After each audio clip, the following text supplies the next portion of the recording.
Welcome to Too Fond of Books. My name is Janelle and this is the final video in my short Tudor Collection series. I've been showing you the books that I own that are set in the Tudor time period. The first two videos that I did were the fiction books that I own, and this last video, this is the non-fiction books that I have that are all about the Tudors or related to the Tudor time period.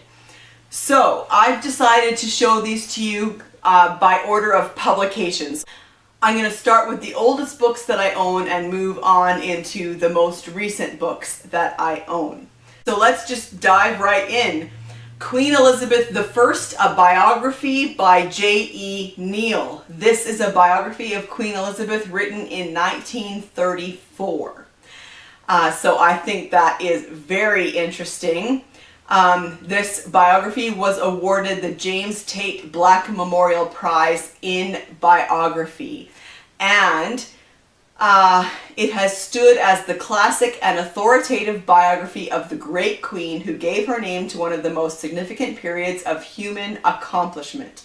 A scholarly, profound, and colorful study of Queen Elizabeth's character and reign is made the center of a vision of the age which she so dominated and directed. All the Queen's Men, Elizabeth I and Her Courtiers by Neville Williams. This was from 1972, and obviously it is a book about her courtiers. Look at these nice end papers.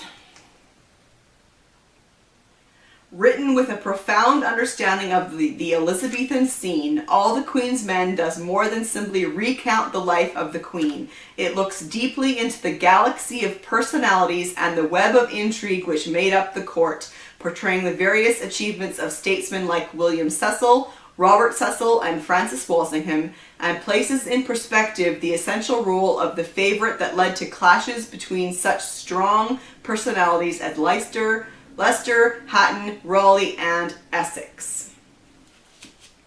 So yeah, very interesting. I have Carolee Erickson's Great Harry from 1980. This is the extravagant life of Henry VIII.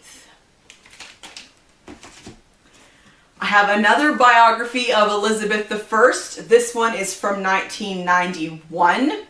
And I think that I haven't read either biography yet, but I think that I will read them like one after the other or very close together because I am very curious to see the similarities and differences in perspectives from 1936 or 34, whatever it was, to 1991. I find that very interesting.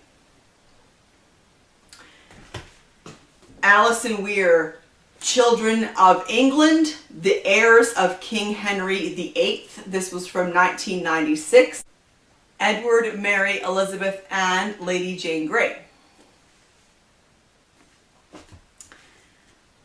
Jasper, Ridley, The Tudor Age. This is from 1998, beginning with the arrival of Henry Tudor and his army at Milford in 1485 and ending with the death of the great Queen Elizabeth in 1603. This is a vivid account of a hugely eventful and contradictory age. So what I like about this is that it's kind of like an overview of the entire Tudor time period, which I think it's good. You need to have both, right? You need to have a good overview of a time period, and you also need books that delve into really specific people or events from that time period. Elizabeth, The Struggle for the Throne by David Starkey from 2000. And so this, of course, is the story of Elizabeth before she becomes queen. Robert Hutchinson, The Last Days of Henry VIII. This is from 2005. And obviously it's about the end of his reign. After 35 years as an absolute monarch, King Henry VIII was a hideously obese, black-hearted old man rarely seen in public. He ruled through terror and pioneered many of the methods made familiar by 20th century dictators.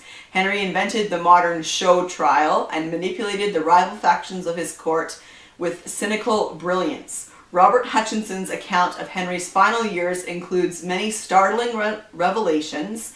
He has unearthed death warrants, confessions, desperate pleas for clemency, as well as evidence of blackmail. There are even the lost love letters between Henry's last queen and the Lord High Admiral. So I've never actually read anything by Robert Hutchinson, nor have I heard of him. So I'm curious to see his take on the last days of Henry VIII. Another by Robert Hutchinson is Elizabeth's Spy Master, Francis Walsingham and the Secret War That Saved England from 2006. The Pirate Queen by Susan Ronald from 2007. Queen Elizabeth I, Her Pirate Adventurers, and the Dawn of Empire. Another book by Robert Hutchinson, House of Treason, The Rise and Fall of a Tudor Dynasty. This is from 2009, and this is focusing in on the Howard family. The Dukes of Norfolk were the wealthiest and most powerful aristocrats in Tudor England, regarding themselves as the true power behind the throne. They were certainly extraordinarily influential, with 2 Howard women marrying Henry VIII, Anne Boleyn and the 15-year-old Catherine Howard. But in the treacherous world of the Tudor court, no faction could afford to rest on its laurels. The Howards consolidated their power with an awesome web of schemes and conspiracies, but even they could not always hold their enemies at bay. This was a family whose history is marked by treason, beheadings, and incarceration, a dynasty whose pride and ambition secured only their downfall. Very interesting. Tracy Borman's Elizabeth's Women from 2009, Friends, Rivals, and Foes Who Shaped the Virgin Queen. Death and the Virgin, Elizabeth Dudley and the Mysterious Fate of Amy Robsart by Chris Skidmore. From 2010. So this is the story of Robert Dudley and his wife Amy, and maybe this is Chris Skidmore's idea of what actually happened there. I haven't read this one yet, and I will be reading it with a little bit of skepticism because we don't really know obviously what happened. So I'm curious to see what he does with this mystery. Philippa Jones, Elizabeth, Virgin Queen? With a question mark. This is from 2010. This also is a book that I will read with a huge amount of skepticism, but we'll see if Philippa can convince me to her thesis. Gloriana, Fairy Queen, Queen Bess are just some of the names given to Elizabeth I, the daughter of Henry VIII and Anne Boleyn. But the name for which she is perhaps most remembered, and which best explains why Elizabeth was the last of the Tudor monarchs, was the Virgin Queen. But how appropriate is that image? Were Elizabeth's suitors and favorites really just innocent intrigues, or were they much more than that? Shakespeare's Lost Kingdom, The True History of Elizabeth and Shakespeare by Charles Beauclerk from 2010. This is another one that I will be reading skeptically, but we'll see. I haven't read this one yet either. The synopsis starts with a quote from Henry James. I am sort of haunted by the conviction that the divine William is the biggest and most successful fraud ever practiced on a patient world. It is perhaps the greatest story never told, the truth behind the most enduring works of literature in the English language, perhaps in any language. Who was the man behind Hamlet, King Lear, and the sonnets?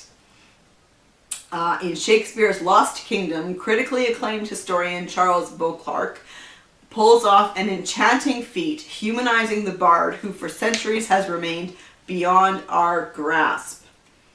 And so he looks at Shakespeare, but the relationship between Shakespeare and Queen Elizabeth. So Well, yeah, we'll have to see. Ian Mortimer, The Time Traveler's Guide to Elizabethan England from 2012. This was really interesting because he really calling it a time traveler's guide is a great title because he drops you right into the real life of people during the Elizabethan time period. And he looks at what it was really like for people and drops you right in it. And I really enjoyed it. I really liked the way that he writes. It's very interesting, and makes such a time period that's so long ago accessible for the modern reader. It is a normal Monday in London on Friday, 16th July, 1591. In the wide street known as Cheapside, the people are about their business, going between the timber-covered market stalls.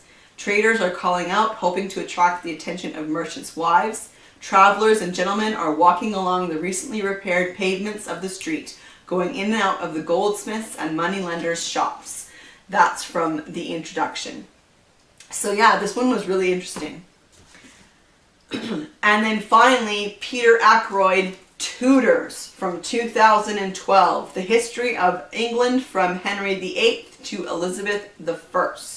I quite like Peter Ackroyd, and I haven't read this one yet, but I am really looking forward to getting into that and a look at the whole era again of the Tudor time period. So that is my nonfiction collection. What do you think? Have you read any of those books? Are you familiar with any of those authors? I would love to hear your thoughts in the comment section down below. Let's chat. And I'll see you for another video soon. Bye.